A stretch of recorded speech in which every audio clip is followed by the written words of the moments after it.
Genèse chapitre 38. À cette époque-là, Judas s'éloigna de ses frères et se retira chez un homme d'Adoulam appelé Hira. Là, il vit la fille d'un Cananéen du nom de Shua. Il la prit pour femme et eut des relations avec elle. Elle tomba enceinte et mit au monde un fils qu'elle appela Er. Elle tomba enceinte et donna naissance à un fils qu'elle appela Onan. Elle mit de nouveau au monde un fils qu'elle appela Shéla. Judas était à Sib quand elle lui donna naissance. Judas prit pour Er, son fils aîné, une femme du nom de Tamar. Er, le fils aîné de Judas, était méchant aux yeux de l'Éternel, et celui-ci le fit mourir. Alors Judas dit à Onan, unis-toi à la femme de ton frère, remplis tes devoirs de beau-frère envers elle, et donne une descendance à ton frère.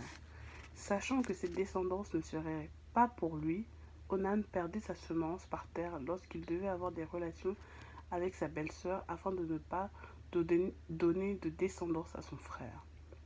Ce qu'il faisait déplut à l'Éternel, qui le fit aussi mourir. Alors Judas dit à sa belle-fille Tamar, reste veuve chez ton père, jusqu'à ce que mon fils Shéla soit grand. Il disait cela parce qu'il avait peur que Shéla ne meure comme ses frères. Tamar s'en alla donc habiter chez son père. Bien des jours passèrent, et la fille de Shua, qui était la femme de Judas, mourut. Une fois consolé, Judas monta à Timna, vers ceux qui tondaient ses brebis. Il y monta avec son ami Hira l'Adoulamite. On annonça à Tamar, ton beau-père monte à Timna pour tondre ses brebis.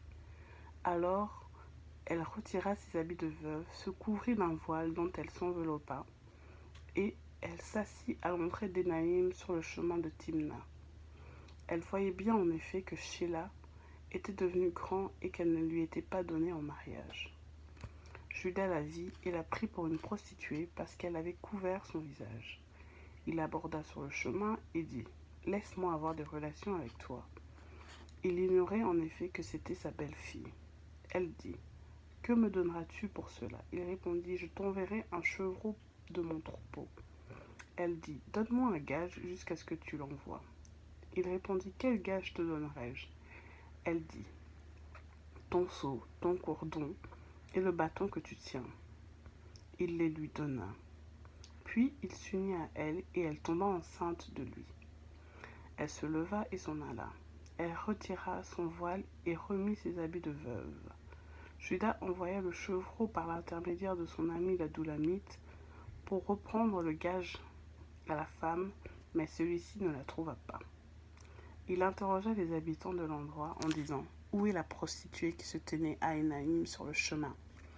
Ils répondirent « Il n'y a jamais eu ici de prostituée sacrée. » Il retourna vers Judas et dit « Je ne l'ai pas trouvée. » Et même les habitants de l'endroit ont dit « Il n'y a jamais eu ici de prostituée sacrée. » Judas dit « Qu'elle garde ce qu'elle a, sinon nous nous exposerions au mépris. J'ai envoyé ce chevreau et tu ne l'as pas trouvé. » Environ 3 mois plus tard, on vint annoncer à Judas « Ta belle-fille Tamar s'est prostituée et la voilà même enceinte à la suite de sa prostitution. » Judas dit « Faites-la sortir et qu'elle soit brûlée. » Comme on l'a menée dehors, elle fit dire à son beau-père « C'est de l'homme à qui ces objets appartiennent que je suis enceinte. » Elle ajouta « Reconnais donc à qui appartient ce seau, ce cordon et ce bâton. » Judas les reconnut et dit « Elle est moins coupable que moi, puisque je ne l'ai pas donnée à mon fils Shéla. » Cependant, il n'eut plus de relations sexuelles avec elle. Quand ce fut pour elle le moment d'accoucher, voici qu'il y avait des jumeaux dans son ventre. Pendant l'accouchement, il en eut un qui présenta la main. La sage-femme la prit et y attacha un fil cramoisi en disant « Celui-ci sort le premier. » Cependant, il retira la main et c'est son frère qui sortit. Alors la sage-femme dit « Quelle brèche tu t'es ouverte ?» On l'appela Pérez. Ensuite sortit son frère, celui qui avait à la main le fil cramoisi, et on l'appela Zérach.